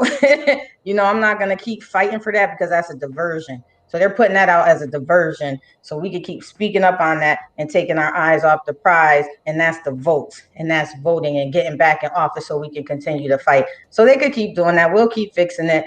It's not the mural itself. It's what it represents, and that's that our lives matter. And so I'll pass the mic to Counselor Hurst. Yeah, I guess I would just say these are not Black issues. These are not Hispanic issues. These are all of our issues. These are Springfield's issues. I think one of the most frustrating things for me is that, when I get elected officials at the state level that say, I don't want to, I'm not going to touch that issue because it's a local issue. No, as Springfield goes, the Commonwealth goes. And so the idea that, we're saying things or we're pandering for a particular crowd to get votes because we're at-large candidates, to me, the issues that we deal with are all of our issues, and everybody should have a vested interest. Everybody should have a vested interest in the plight of the Black community. everybody should have a vested interest in making sure that the Hispanic community, has affordable housing, making sure that all of Springfield, has the economic capacity for folks to thrive and be productive citizens. I mean, every time we want to put issues in silos as though, they're only one group's issues, we end up isolating ourselves. And, we can't really be, a unified voice for the city of Springfield. And if folks don't like my stances on issues, that's on you. You may not agree with everything that I say.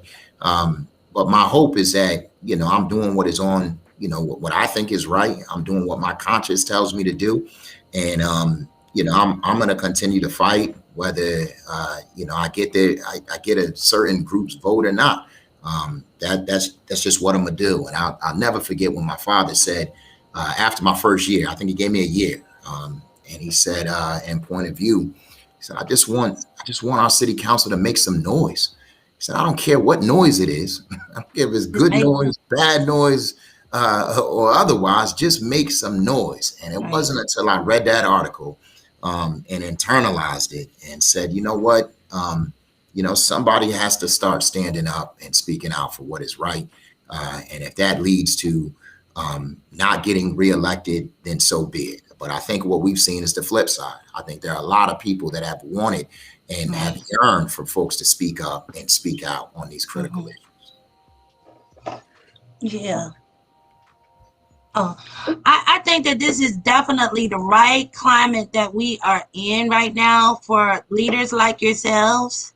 Especially after going through COVID and what COVID kind of brought to our attention, because we all were home when George Floyd was murdered, so we all saw that. And I think it brought another level of social justice, or the social justice outcry, out into, not just our city or this state or this country, but to the world, actually. And so I think that this is definitely the right kind of climate to where now we know a little bit better about how to get behind leaders like yourself, political leaders like yourselves, and also how to inspire and cultivate the next generation of leaders, which I think is very, very important that we always thinking about, as we kind of, go through life. I want to say this about something that you both have alluded to already, that righteousness and justice, that is a universal thing. That's for everybody. And I think Tracy has heard me say this a lot. What I'm sick and tired of, this that Fannie Lou Hamer spirit that I have, right? What I'm sick and tired of is every other group or other groups being very comfortable with Black people being on the bottom. It seems like, politically speaking, the mindset is, or the pathology is, everybody is very comfortable with Black people being dismissed, with Black people being overlooked, and with Black people being on the bottom of everything. Even when we get to these resources, right, that we want to talk about. Because I want you guys to tell us, well, I want the lady, the queen, and I want my young king, to tell us what we need to be keeping our eye on, right, politically in this community. We want to keep it home. We want to talk about local politics, what's going on here, right? So I want y'all to tell us about what we need to be keeping our eye on, especially, that will inspire us to go out to the polls and vote, but also what we need to do beyond voting, beyond this election, right? But nevertheless, everybody seems to be very comfortable, Justin and Tracy, with Black folk getting the least of resources, when we know, right, that these resources tend to only come to the community because of our demographics, because of our needs. But at the end of the day, the resources never get back to us, but they use us, right, to access the resources, but the resources never get back to us. So Can you both kind of speak to that and what's going on with local politics, concerning, those allocations of resources? You said a lot. You said a lot. I know. I'm sorry. It's so much going on and it's so much in my head. So I think when you elevate the community that is traditionally kept on the bottom level, you elevate all, right? And so I think that we have to look at, even if you look beyond like race, if you look at a transgender woman who happens to be Black, that would be like someone considered at that really low level. And then if we elevate that person, then you elevate in all people that is considered above them, right? And so we just got to do our best to include everybody. I'm the diversity, equity, and inclusion coordinator for the town of West Springfield. So I took some personal time to be here today. I just wanted to throw that out there for those haters that might want to go report something. But because the haters are out there. Yeah, we know they're out there listening and ready to report. But doing this work, I've seen so many different things. Like when we talk about the Muslim community, right? So there'll be a community event that's happening. And then, they want to enjoy the food, but pork hot dogs are served instead of beef, like little things like that, what their kids have to go through in the cafeteria when they don't have a food selection option for that day. That should not be a problem for any child. A child should not have to think through that when they're going to school to learn. They should be able to eat what's there, not feel excluded because they can't, and things like that. And so when we look at diversity, equity, and inclusion, we got to look at it for all people. As far as resources go, I don't know how deep you want to get into ARPA funding right now with this question. We can certainly circle back to it, but there is over $128 million of American Rescue Plan Act funds that is available to the city of Springfield. And I don't mean the administration, and I don't mean City Hall. I mean the people, the community, the residents of the city of Springfield. And so what really got the ball going, is that Councilor Hurst brought forward that $2.7 million was spent on purchasing buildings when we have opioid addiction, gun violence problems in the city of Springfield, homelessness.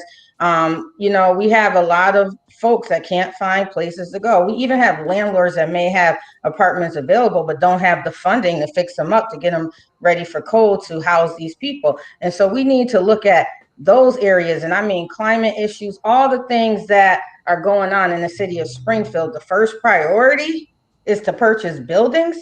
Something is wrong with that picture.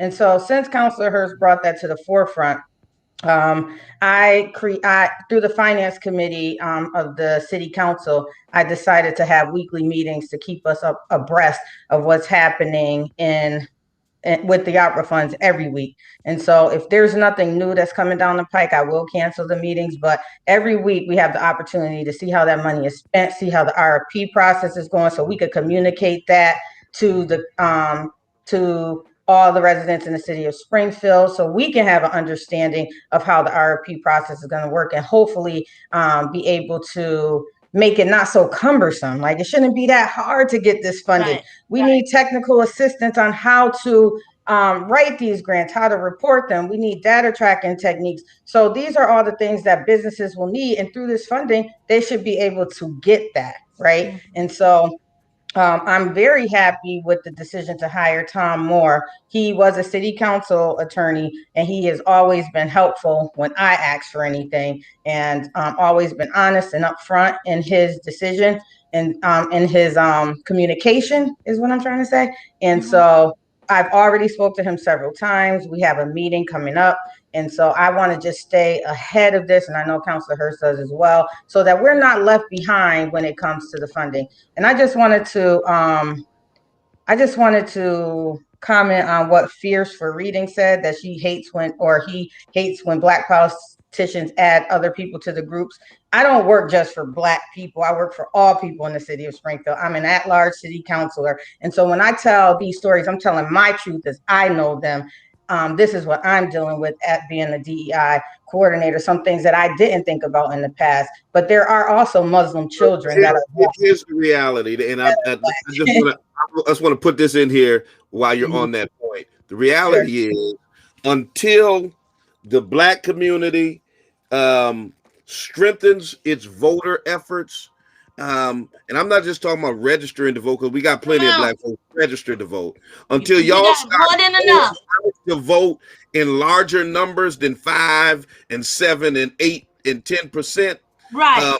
And you can ensure that at-large Black officials can get into office on strictly on the strength of us Black voters, then you can't demand that they not include anybody else. Now, right. If y'all are coming out and voting at 75 and 80%, and y'all are putting the Tracy Whitfields and the Justin Hursts in office, then y'all can make certain demands. But y'all can't stay at home, vote 3 and 5%, and then be like, well, y'all need to be just talking for Black folk. We ain't there yet. And that's because y'all won't come out and vote. All right, go ahead, Councilor Whitfield. You said that. I'm silenced on that. I'm gonna pass it over to. I was about to say that's where I was gonna go, Bishop. You said everything that I would have wanted to say. The reality is we need to get folks out to vote. You can't.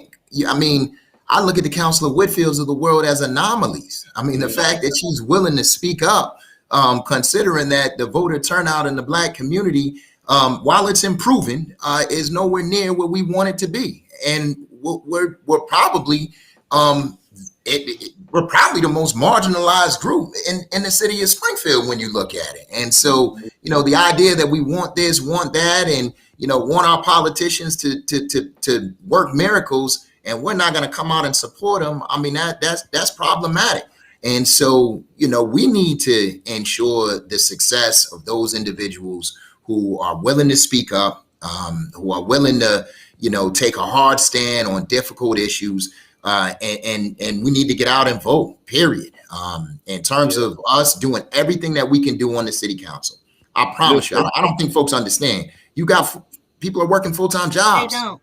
Also, just took 2 hours out of her schedule to come and speak to the people. That's right. Personal time. Folks are going above and beyond. And the idea that we can do, that even Councilor Whitfield and myself can do it all is just not realistic. It's just not. I can't sit home and write press releases every single day. And it would be possible considering all of the issues that folks need to speak to, right? Tracy can't be at every single event advocating for our folks. So we need help. We need other people involved. Here's the deal. To raise a child, it takes a community to support a politician. Here's the reality. Here's the reality. These elected officials receive a small stipend from the city. It is not a full-time salary. They have to work to put food on the table, take care of their children. So their time is pressed. Same thing. I deal with that. There are people who are criticized the NAACP. I called, you didn't call me back. Like I'm sitting by a phone, all day long, waiting for y'all to call the NAACP. Like y'all realize president of the NAACP is a volunteer position. I don't get a check. And even if I was getting a check, you Negroes don't support the branch. It's $30 a year for membership. Okay. And y'all won't pay $30 a year for membership. Then y'all get mad that Bishop Swan didn't answer my call and come to court with me and do this and do that and do the other. Like I'm just sitting around saying I'm supposed to take time out and go to court with you and do all this. No, that's not what we're here to do. But the point I'm trying to get is if y'all would support these organizations and these elected officials better than you do, then we would feel more obligated or try to or at least have the necessary resources to do a more effective job in advocating for you. If y'all supported the NAACP, maybe we could hire an executive director where we could do more. If y'all put more money into Justin and Tracy's campaign coffers, Maybe they can hire an assistant There you who go. can do constituent services on behalf of other people. But Right. y'all can't not support us. You won't write a check. You buy the new Jordans. You go to the movies, get your hair did, all that stuff. You won't write a $50 check to go to a campaign fundraiser. You won't write a $30 check to support the NAACP. Then you'll be the first Negro complaining about what somebody didn't do for you after you did nothing to support us. I don't want to hear that stuff anymore. And I also wanted to add, Bishop, if I may, folks can advocate for themselves. I remember when some of the articles that come out, spearheaded by Counselor Hurst, we'll get some emails from certain people, right? But they're traditionally not Black folks, right? That say, why is this happening? We want these resources. We want this. They are out there fighting for what they want, yet we don't see it from a lot of people in the communities of color. Use your own voice. Tell us what you're looking for. Tell the mayor. The mayor really directs these funds. But if you guys aren't getting them, but you want to blame the counselors that are out here fighting to ensure or to at least contribute to you getting these funds, and I hear you, Keyshawn, I am going to fight to make sure the Boys and Clubs Family Center gets some funds, and all the community centers in the city of Springfield and the other organizations that's out here. Listen, I've been in term since 2018. I've been a counselor, not very long. But since then, I have been on the backs of the administration to be transparent about the funding. I bet you guys don't even know Shannon Grant is up. It became available August 16th. I do know why, because I now get the emails that tell me when these funding sources are coming to the city of Springfield. So I'm not waiting to the last hour to fight for them, to fight for what is right in our community. You all have the opportunity and the skill sets to do the same thing. I go to the website. I Google stuff. Google is out there. And if we can't find stuff when Google is out there, like, we get a lot of pressure put on us to find information that I have to go Google. But I'll Google it and I'll send it to people because that's what they asked me. That's what they asked for. Now, someone said they don't see the tangibles. I don't even know what it is that you want. Like, have you called me personally to express what you're looking for? Or have you sent an email or a phone call to the administration and let them know your frustration about what's happening with the funding? I know Keyshawn is down there fighting and asking for what he needs for the Boys and Girls Club. And I'm just going by the comments that's putting on the side. I'm not putting anybody on the spot. But, just your vote isn't enough. We need your voice, your support. We need you coming to the city council meetings. We need you understanding the issues at hand, because just because you think funding can be used on a certain things doesn't make it true. So we need to do this research, and we need to figure out how we're going to move our city forward together. It's not because you're in office, you do everything. We need help. We can't do it alone. We need the voices. It's the people that give us the power. And so if we're all saying the same message and singing to the same tune, then that's how we get things done in the city of Springfield. It's not just on a Justin Hurst or a Tracy Whitfield or a Bishop Swan or a Cynthia Swan or whoever else is out there that I see continuously fighting for these things. It's all of us. It's all of us. Listen, and it's not just the numbers. That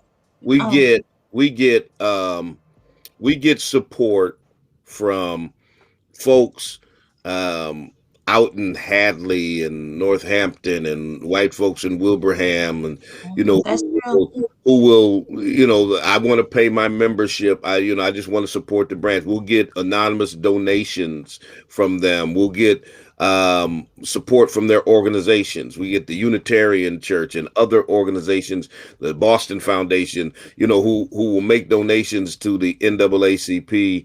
And then I can count on one finger, shout out to your church, Tracy, the Zion Community Baptist and Dr. Headley, who have supported the branch. But I can count on three fingers the number of Black churches who actually support the Springfield NAACP. And, sometimes we just have to be candid and honest about our own people, because, our own people will try to hold us to certain standards, but then they don't want to support us.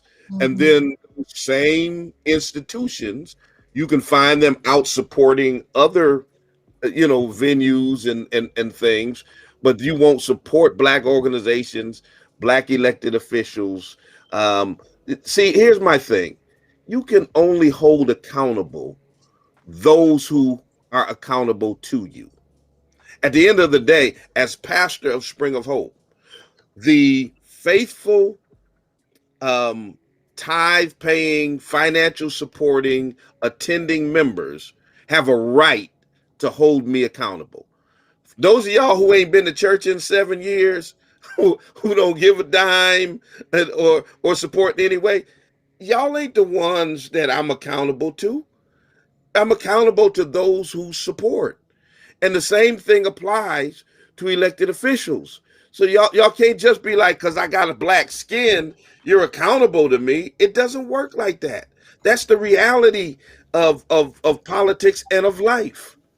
And just to that point, Bishop, I know there are some elected officials, when they hear a complaint from a citizen who wants them to look into something, will go on the vote builder and see whether that particular individual voted in the most recent election before they decide whether they're going to assist that particular individual. That's right. Not something I do, but the reality is I can understand why that individual would go to those measures to do it. If I'm going to support you, if I'm going to advocate for you, at the end of the day, you at least need to show me that you're making an effort.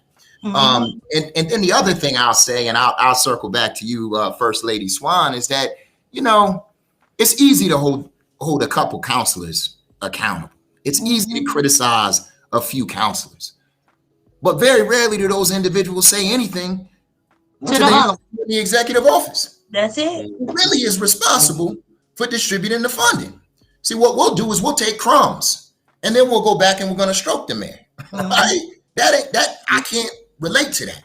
I'll give you the $5,000 that he gives you for CDBG money, and you come out and be critical of it. Just saying.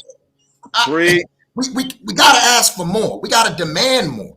I'll take this 5,000, but darn well you should have given me 10. And on top of that, you're going to give all of these other organizations money, and you're going to give us the bottom of the barrel, and we need to work out. The crumbs.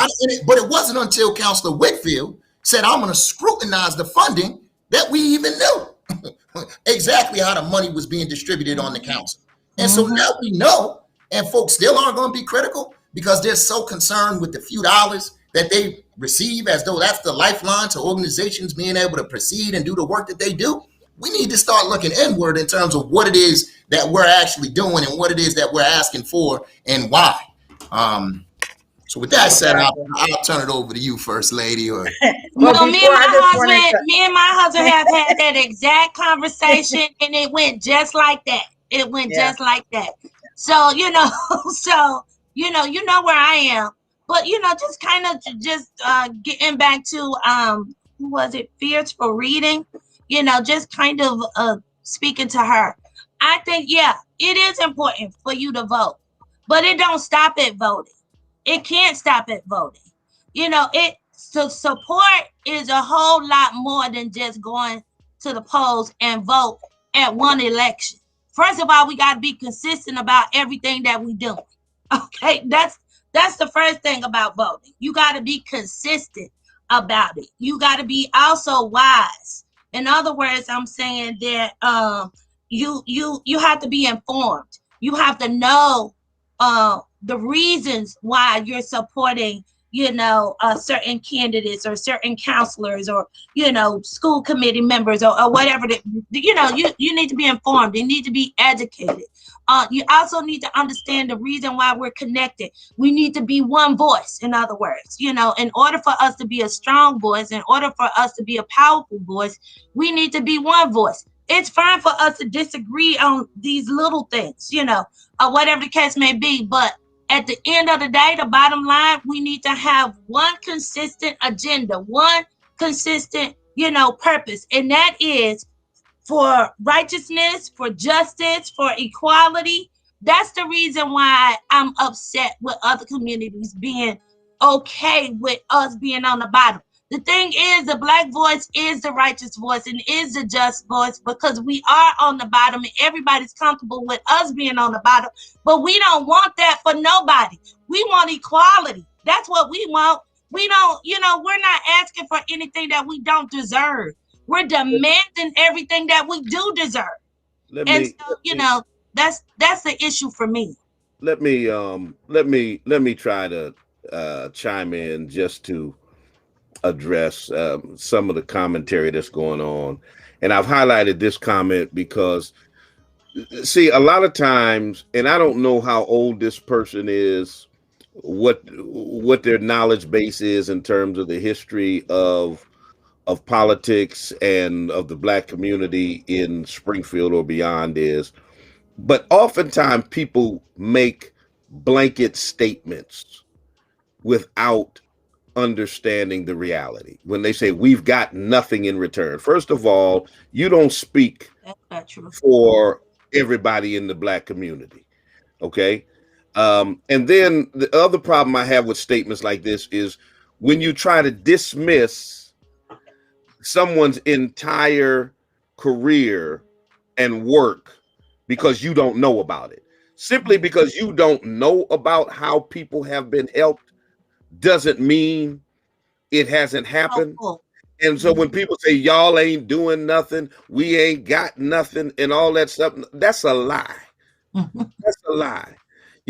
Because we don't beat our chest and advertise about everybody that we have helped through the years. You would be dizzy if I went through the number of people that we've advocated for and helped through the years. I started my career in activism, going to the prisons, helping young black men who were in prisons. Art Sirota and I used to go to them, put money on their commissary, make sure that when they came back to our community, that we reduced the recidivism rates by connecting them to community, helping them get jobs, all of that kind of stuff.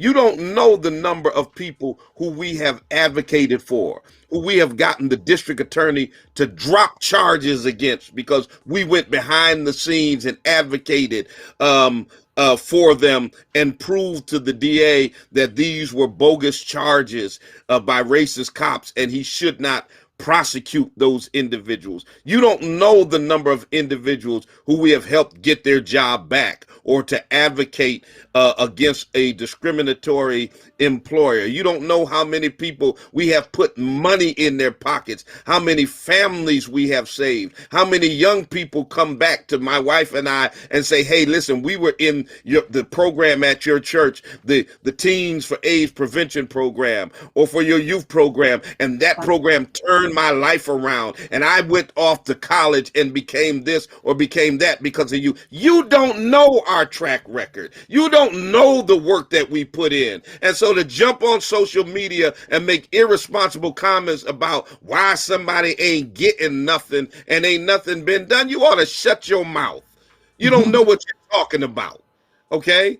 Because people have worked quietly behind the scenes. They have helped countless numbers of people who have come through our church, come through our tutoring program, our Rites of Passage men's program, our after school program, our financial literacy programs, people who have came out with the stories of after we went through your financial literacy program, we were able to buy our house. We were able to start our business. How many people have you helped start a business or buy a house? How many people's children have you bailed out of jail or have you helped? Don't get on here making those blanket comments about what somebody ain't done and what you ain't got. Just because you don't know about it doesn't mean it didn't happen. Y'all have to excuse my passion on that. I just don't like when people, come out and make those types of statements, and I know that they're patently false. And I happen to also know that Justin and Tracy live the same kind of way. They live the same kind of way. They're helping people all the time. I run into people that they don't know have told me about what Tracy did for them or Justin did for them. I just wanted to say, you can Google me. You can Google me and you can see what I've done, politically. You can go on my Facebook page and scroll down and you'll see all the resources that I put up there and the numerous people that says thank you because they wanted to publicly thank me. I don't have to toot my own horn because I know I'm going to do what's right and I'm going to help whoever comes to me if I can, if I have the authority, or at least point them in the right direction. I worked in workforce development, and I've gotten people through those programs to get livable wage jobs and start a career, not start a job. I've helped so many folks get apartments, buy homes, because I have a business of my own. I have a business of my own that allows me to help do that. I help folks fix their credit, because when we don't think about that and financial literacy and all and the impact that has on us. But you could Google me and I'll come up and you'll see my fight for government spending. Google all of us. Google all of us. Google all of us. And you'll see the fight for transparency in government spending and the work that Councilor Hurst and I have been doing to make sure that happened, along with police reform and everything that we do behind the scenes that you don't know about. You shouldn't really criticize what you don't know. Ask us. My phone number is 413. This is Fierce for Reading. 413-221-4443. You can call me and see what I've done in specifically the Mason Square community. Every week, I'm doing something in the Mason Square community. If you haven't seen me out in the Mason Square community, then you don't get out much. And I'm going to leave that right there, because we are fighting and we are working. And like Bishop said, this isn't our full-time job. We have families. We have folks we got to take care of that's sick in our families, and parents and cousins and aunts and uncles that we have to tend to, as well as everybody else. And we still give up and sacrifice our time with our families to fight for everyone in the city of Springfield. And so, yeah, I can't just talk about the Black people in the city of Springfield, because Black people are not the only ones that need help. And while everybody who know me know what my priority and my agenda is for my Black people and how I love the Black people overall, like no one can dispute that. I do have a responsibility to others. That's right. I was about to say, Counselor, if they just Googled you, they would know that. And on top of that, I appreciate all of you for entertaining the nonsense. I've been here.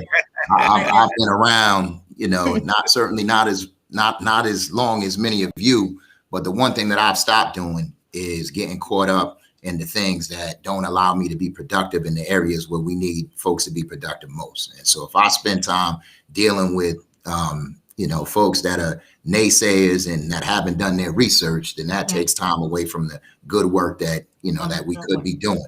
And I just wanted to follow up on Keyshawn Dodds' point, the executive director of the Family Center, just kind of circling us back around. One thing that he did say that I thought was extremely relevant is that we need to make sure, and you touched upon it as well, Councilor Whitfield, that money goes into the neighborhoods, and more neighborhoods than just downtown Springfield, which I think is one of the reasons why I was so frustrated. The first thing that we're going to do with this ARPA funding, $127 million, some of it's going to get lost. That's just the reality of it. But it was such a smack in the face that the first thing that you do with the ARPA funding is take $2.75 million and buy buildings that you've on other occasions sold for $1. The likelihood is high that you had plans for those buildings long before you bought them, and you didn't include the community. And so the idea that you would use these funds and not include at least the downtown community is extremely problematic. But moving forward, which I think Councilor Whitfield is all over, we need to know where these monies are going. And if we're going to allow the mayor to spend $2.75 million and we're not going to check them and say, you know what, that money needs to be going to our family centers, our community centers, our nonprofits that are doing great work. Housing. Can you imagine what housing? Can you imagine small businesses, who have been absolutely, especially in the Black and brown community, destroyed by COVID? Some who are no longer existing right now. So, the idea that folks aren't going to say anything about the $2.75 million, and then at this, in the same breath, we're going to want to beg for money later on down the road. To me, that's problematic. Like we have to call it out, and we need to make sure that money goes to where it's supposed to be directed to, and it ain't the downtown. How much have we spent on downtown already? I would argue that it's a bust right now. So we need to do more for the communities that I think are the pulse and the heartbeat of the city of Springfield. Listen, I want to encourage everybody out there. Listen, you all need to vote for these two individuals that we have on right now. Tracy Whitfield, Councilor Justin Hurst. They are an asset to our city and to our city council. Dynamic duo. And to our community. And so they have our full support, and I encourage you all to fully support them. And by the way, what is that? Fierce for reading. Whatever you're reading. Nina Turner is a personal friend of mine. Okay, so don't name drop. She's a personal friend of. We got each other's cell phone numbers. Okay, I know Nina. Nina knows me by name. Okay, so yeah, you can't name drop around here. No, okay? I think she supported her. I get it. But she was trying to throw that out there to prove what she's doing for the black community. But in any case, I want to thank y'all for coming on the Queen and Slim show. Who's Slim? Who's Slim? Let's see. Wait. Now, Queen and Slim is about a black man protecting him and a black woman against a racist police officer, and about a system that dehumanizes and treats us unjustly. So, hey, I think that fits. Anyway, Bishop, can I throw one thing out there? We are having listening sessions. Councilor Hurst and I have put listening sessions because we do want to hear from the community on how you think ARPA funds should be spent. We will have the finance team from the mayor's administration there to take notes on what folks are saying. Those listening sessions will be September 22nd and October 6th from 6 to 7:15. And so there will be a registration process that will be coming out very, very soon. So keep your eyes out for that. It'll be in the paper. It'll be on Focus Springfield. We'll send it to Bishop so they can send it to their, and Sister Swan so they could send it to their folks. And all of you should sign up to get your points across. We're going to do our best to get the information out there. Check my Facebook page, check Councilor Hurst's Facebook page. I don't have all the other social media mechanisms, but Bishop Swan does. So make sure you check his. Make sure you check his and sign up and register to speak to what you're telling us right now. We want to know specifically what you think the funds should be used for, because it's our dollars.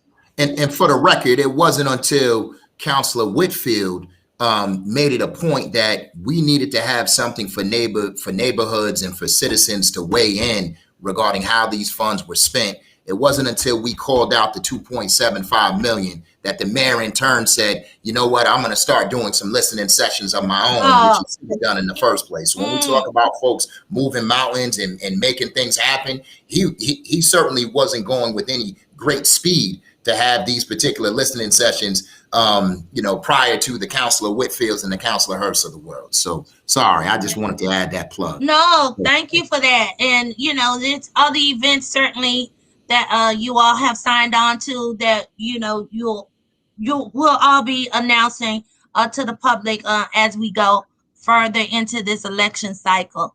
So thank you so much, Justin and Tracy, for who's coming on next week? Who you got next week? Next week is Zeta Govan and Ayana Crawford. But we're gonna have to get Justin and Tracy to come back too. Oh, of course, definitely. Of course. Give me advance notice so I can put my time in. Yeah. Y'all make sure that after the spoken word, you tune in to the Queen and Slim Hour. Oh, Lord. He is I like it. But it's a pleasure, always a pleasure having you all on with us. Thank you so much for all the work that you do in our community, and I'm sure we've got tons of stuff that we're going to continue working together on. And we're going to learn as a community how to support y'all, how to love on y'all, how to let y'all know that we got y'all back and y'all front. All around. All around. Thank you for having us and being so supportive to us. You've definitely been a great support system to me. Bishop Swan supported me when I didn't really know nobody, and he didn't even support candidates publicly. He supported me, and I'll never forget that. And I always am appreciative and thank you for that, Bishop. Yeah, I was going to say it's so grateful to have great leaders that you can model yourself after, and certainly Bishop Swan and First Lady Swan. I mean, you guys are, you're a testament to what it is that we need to see happen more often here in Springfield. So appreciate you. All right, counselors, peace out to y'all. Thank you. All right, Queen, one last word, and then we're out. Y'all pray for me that I get better at this as we go. Bishop has given me the opportunity to try to grow the after show, to try to enhance it, and so this is my first attempt officially producing the show. So I hope that you were informed. I hope that you were inspired. I hope that you were enlightened in some kind of way today with the guests who were on the show. And babe, thank you for this opportunity, and I'm looking forward to this after show growing. All right.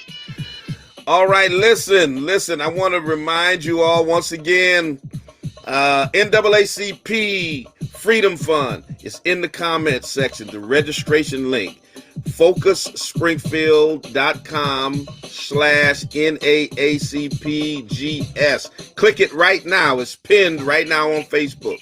Those of you on other social media, come on over to Facebook, click it right now and register.